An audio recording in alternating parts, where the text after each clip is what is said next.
नमस्कार, बहुत स्वागत है आप सभी का। आपके साथ मैं पल्लवी रविंद्र सिंह। इजरायल और हमास का युद्ध दिनों दिन भीषण होता जा रहा। रफाह कैंप से इजरायली हमले की जो तस्वीरें सामने आ रही हैं वो बेहद ही चौंकाने वाली हैं। बता चली कि इस वक्त नेतन्याहू किसी की सुन नहीं रहे हैं, यहां तक कि अमेरिका की भी नहीं। नेतन्याहू ने रफाह पर हमले रोकने के एवज में 33 बंदूकों की रिहाई की मांग की। हमास जब तक इन बंदूकों को छोड़ नहीं देता, गाजा और रफाह में तबाही जारी रहेगी।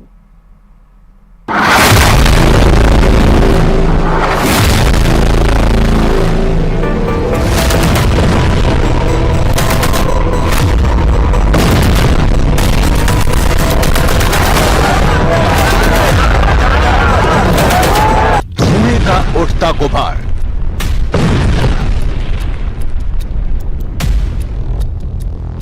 आसमान के सफेद रंग पर काला कर रहा है। बम के धमाकों की गूंज गाजा के गली गली में खून बहा रही है और इस बीच मदद के लिए आकाश से गिराए जा रहे भूखे पेटों के लिए भोजन। गाजा में जिंदगी और मौत दोनों का फासला मिट गया है।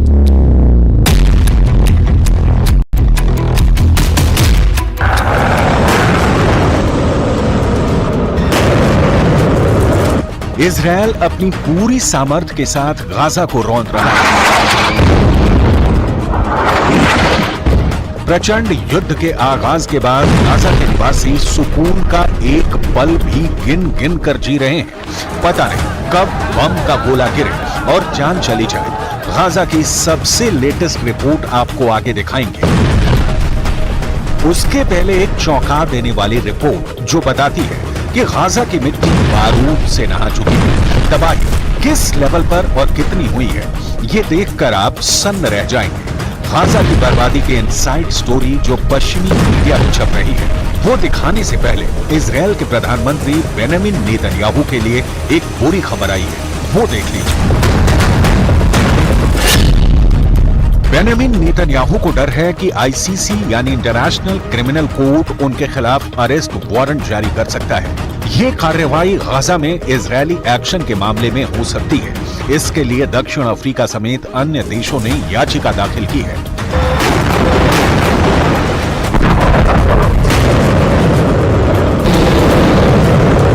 इसके पहले आईसीसी ने रूस के राष्ट्रपति व्लादिमीर पुतिन के खिलाफ अरेस्ट वारंट जारी किया था। पुतिन पर आरोप है कि वो यूक्रेनी बच्चों को अवैध तरीके से रूस लेकर आए। आईसीसी के इस कदम की तुलना टॉयलेट पेपर से करते हुए रूसी अधिकारियों ने इसे बेकार बता दिया था और पुतिन ने यूक्रेन पर हमला बंद करने की जगह और बढ़ा दिया।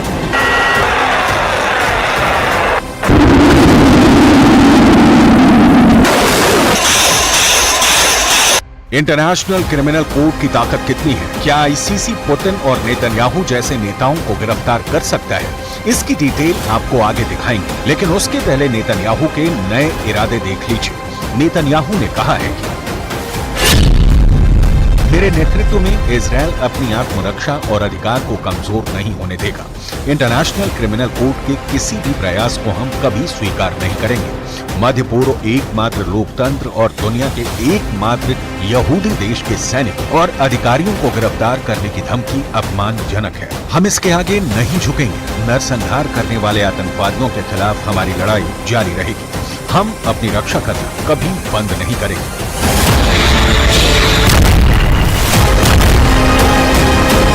मैसेज लाउड एंड क्लियर है। इजरायल हमास के अंतिम आतंकवादी के खात्मे तक युद्ध बंद नहीं करने वाला है। आईसीसी के चेतावनी का असर उल्टा हुआ है।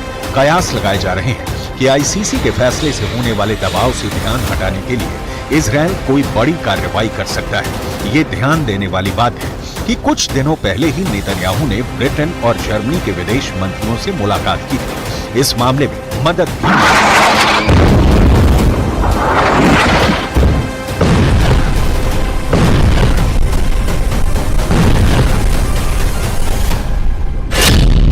प्रधानमंत्री बेंजामिन नेतन्याहू ने मोसाद हेडक्वार्टर और दूसरी सुरक्षा एजेंसियों का दौरा भी किया है।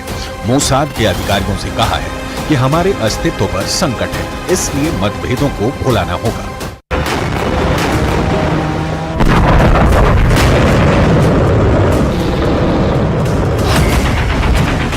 मतलब इजराइल ने गाजा को नेस्तोनाबूद करने के लिए एक और सीक्रेट प्लान की तैयारी कर ली है। रफा में लगातार इजरायली हमले इसकी बानगी। इजरायली प्रधानमंत्री बेंजामिन नेतन्याहू पर इंटरनेशनल क्रिमिनल कोर्ट का कोई असर नहीं है, लिहाजा ये समझना बहुत जरूरी है कि क्या आईसीसी के पास ऐसी कोई ताकत नहीं है कि वो इजरायल के खिलाफ कार्रवाई कर सके।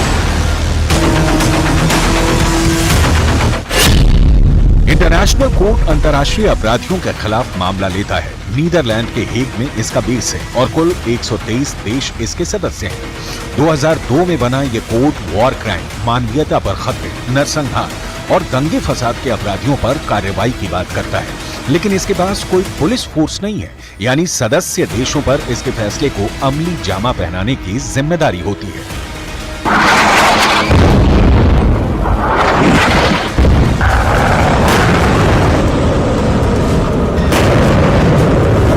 आईसीसी ने प्रक्रिया तो शुरू कर दी है, लेकिन यह लगभग असंभव है कि इंटरनेशनल कोर्ट नेतन्याहू पर हाथ डाल सके। अपने लगभग 24 साल के इतिहास में ऐसा कोई भी मामला नहीं जिसमें इसने किसी देश के नेता या ताकतवर शख्स के खिलाफ कार्रवाई की हो।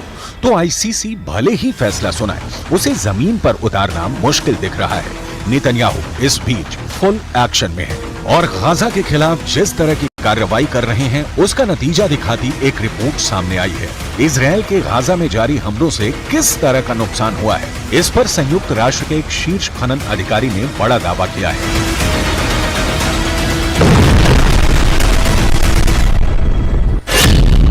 रिपोर्ट में कहा गया है कि गाजा में जारी युद्ध ने अब तक 37 मिलियन टन मलबा पैदा किया है। इस मलबे में बड़ी संख्या में बिना फटे बम शामिल हैं, जिनको हटाने में करीब 14 साल का समय लग सकता है।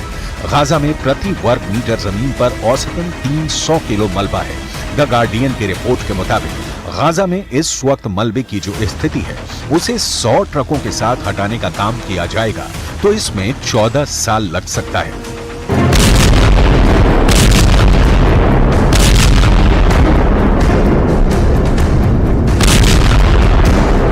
रिपोर्ट में इस बात का जिक्र है कि गाजा में नष्ट की गई इमारतों में से 65% रिहायशी बिल्डिंग थी। तबाही की ऐसी शक्ल सूरत डराने वाली है। ये हाल तब है जब इजरायल गाजा पर नए हमले की तैयारी में जुटा है। मतलब 7 अक्टूबर को जब युद्ध की शुरुआत हुई थी तब से लेकर अब तक, यानी 7 महीनों में जितना बारूद बरसाया गया है उससे पैदा हुए मलबे को हटाने में ही 14 वर्ष लग जाएंगे, जबकि अभी युद्ध जारी है और इसकी समाप्ति की अभी कोई तारीख तय नहीं है। गाजा के स्वास्थ्य विभाग के मुताबिक 7 महीनों में इजरायली हमलों में 34,000 फिलिस्तीनी मारे गए हैं, जिसमें से अधिकांश महिलाएं और बच्चे हैं। इजरायल ने 7 अक्टूबर के हमले के जवाब में युद्ध शुरू किया, जब हमास ने 1200 लोगों को मार डाला और 250 को बंधक बना लिया। तब से लेकर आज तक गाजा दहल रहा है।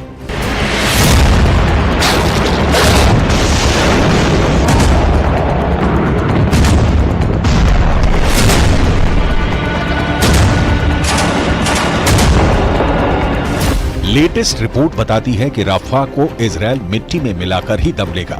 इजरायल ने गाजा पट्टी के दक्षिण में रफा शहर पर योजनाबद्ध हमलों को रोकने के लिए हमास से कम 33 बंधकों को रिहा करने की मांग की है। हमास इससे खौफ में है और इजरायल अपने बंधकों की रिहाई के लिए बेचैन है।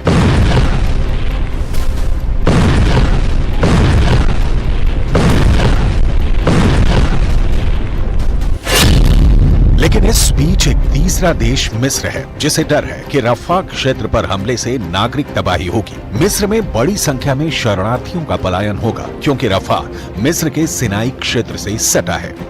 मिस्र के राष्ट्रपति काहिरा में अमेरिकी विदेश मंत्री एंटनी ब्लिंकन को रफा को लेकर चिंता जताई थी, लेकिन ये दिखता नहीं है कि इजरायल किसी दबाव में झुकने वाला है।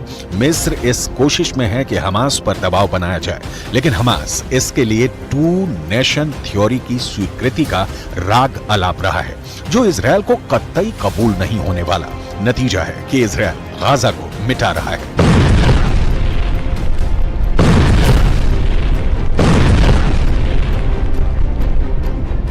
एक नया वीडियो सामने आया है। ये वीडियो बेहद डरावना है। ये वीडियो आईडीएफ यानी इजरायली डिफेंस फोर्स ने जारी किया है, जिसे लेकर कहा गया है कि इजरायली सेना पर हमले के लिए घात लगाकर बैठे दर्जनों हमास आतंकियों को ट्रेस करके आईडीएफ ने उन पर भयानक एयर स्ट्राइक कर दी है। हमला इतना जबरदस्त था कि सभी आतंकियों के परखच्चे उड़ गए।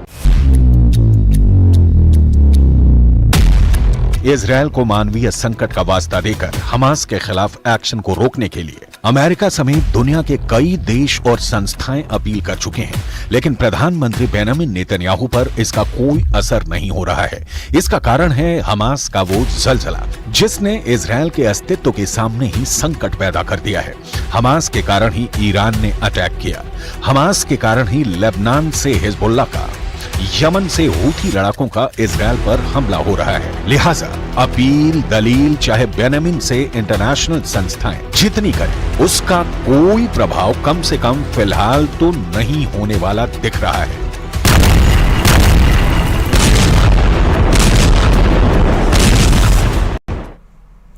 बेशक इजरायली सेना एक के बाद एक बड़े हमले कर रही है, लेकिन ये सच है कि हिजबुल्लाह इजरायल के खूनी हमलों के सामने जरा भी झुकने को तैयार नहीं। और यही वजह है कि हिजबुल्लाह ने दक्षिणी इजरायल पर इतना भीषण रॉकेट हमला किया कि इजरायल की हालत खराब हो गई।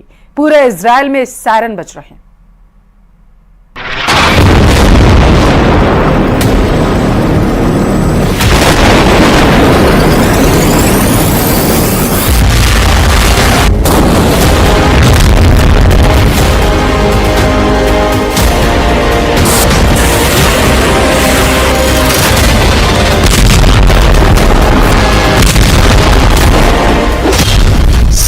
अक्टूबर जैसा खूनी हमला, हिजबुल्लाह का रॉकेट युद्ध।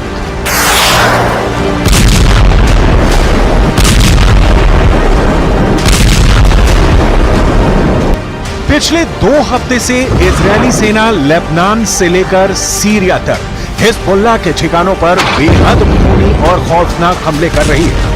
महज 72 घंटे के अंदर इजरायल ने हिजबुल्लाह के 40 ठिकानों पर हमला करके आधे से ज्यादा टॉप कमांडर मार डाले हैं। लेकिन अब हमले से बौखलाए हिजबुल्लाह चीफ हसन नसरल्लाह ने इजरायल में घुसकर ऐसे हमले करवाए हैं कि इजरायल हिजबुल्लाह के हमलों से कांप गया है।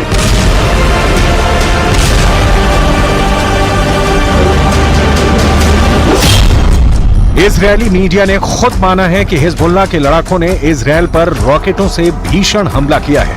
हिजबुल्लाह के दावों के मुताबिक रात के वक्त हिजबुल्लाह ने दक्षिणी इजरायल के इलाकों पर रॉकेट से हमले किए हैं। हालांकि इजरायल की आईडीएफ दावा कर रही है कि हिजबुल्लाह के रॉकेट हमलों को काफी हद तक नाकाम कर दिया गया है। इजरायली सेना के आयरन डोम ने हवा में भी हिजबुल्लाह के रॉकेट तबाह कर दिए हैं, लेकिन हिजबुल्लाह का दावा है कि उसके रॉकेट हमले में इजरायल को भारी नुकसान हुआ है, जिसे इजरायल छिपाने की कोशिश कर रहा है।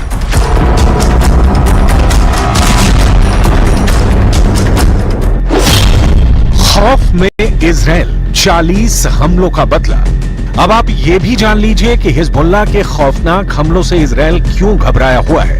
हाल में इजरायल ने डंके की चोट पर कहा था कि उसने हिजबुल्लाह का सफाया कर दिया है। इजरायली सेना लेबनान में हिजबुल्लाह लड़ाकों पर कहर बनकर टूट पड़ी है। इजरायल के रक्षा मंत्री योव गैलेंट ने दावा किया है कि ईरान के हमलों में मदद करने वाले हिजबुल्लाह के आधे से ज्यादा कमांडर इजरायली सेना अब तक मार चुकी है। इजरायल के रक्षा मंत्री योव गैलेंट के मुताबिक इजरायल की आईडीएफ ने दक्षिणी लेबनान में हिजबुल्लाह के कमांड सेंटर को निशाना बनाया है। कुछ दावों के मुताबिक कमांड सेंटर में हिजबुल्लाह के टॉप कमांडर मौजूद थे, जिन पर इजरायल ने पहले मिसाइलों से हमले किए और फिर फाइटर जेट से हिजबुल्लाह के ठिकानों पर हमले किए हैं। इजरायल का दावा है कि इजरायल के इस हमले में आधे से ज्यादा हिजबुल्लाह के टॉप कमांडर मारे जा चुके हैं। ये वो कमांडर थे जो लगातार ईरान की मदद इजरायल पर हमला करने में कर रहे थे। दक्षिणी लेबनान में इजरायल के इस बेहद खूनी हमले से ईरान, हूथी और हमास बुरी तरह बौखला गए हैं। התוצאות המבצעיות הן מרשימות מאוד. מחצית ממפקדי חיזבאללה בדרום לבנון חוסל.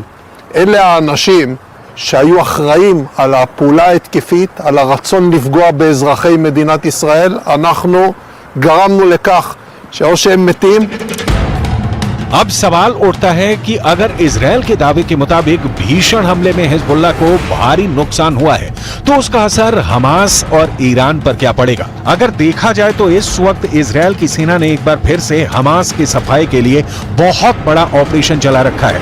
मिस्र की सीमा पर मौजूद रफा शहर में गाजा के लगभग 23 लाख लोग रहते हैं, जिनके बीच हमास लड़ाके भी मौजूद हैं जो हिजबुल्लाह की मदद से इजरायली सेना पर हमले कर रहे हैं। लेकिन अब हिजबुल्लाह के तबाह होने से हमास पर सीधा असर पड़ेगा। हम आपको ये भी बता देते हैं कि इजरायल हिजबुल्लाह के सफाए पर क्या दावा कर रहा है।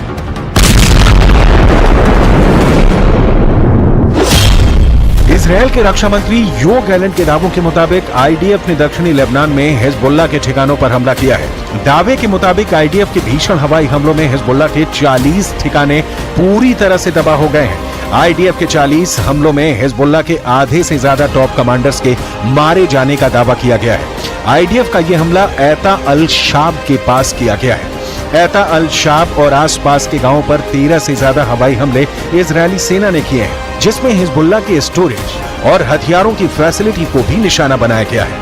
इजरायली सेना का दावा है कि हिजबुल्लाह ने उन इंफ्रास्ट्रक्चर को तबाह किया है जहां से इजरायल पर हमला करने की तैयारी चल रही थी। इधर हिजबुल्लाह ने दावा किया है कि उसने इजरायल से बदला लेने के लिए उत्तरी इजरायल के सीमावर्ती गांव पर दर्जनों कत्यूशा रॉकेट दागे हैं।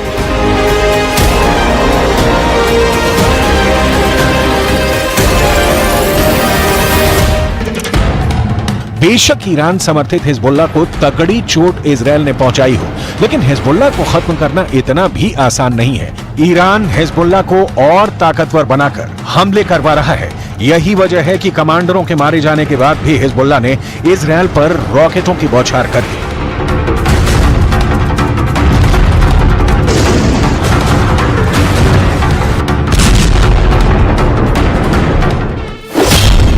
हिजबुल्लाह ने दक्षिणी इजरायल पर रॉकेटों की बौछार करके इजरायल से बदला लिया है।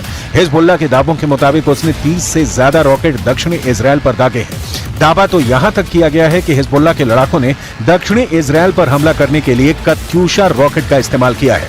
हिजबुल्लाह का रॉकेट हमला इजरायल से अपने कमांडरों की मौत का बदला माना जा रहा है।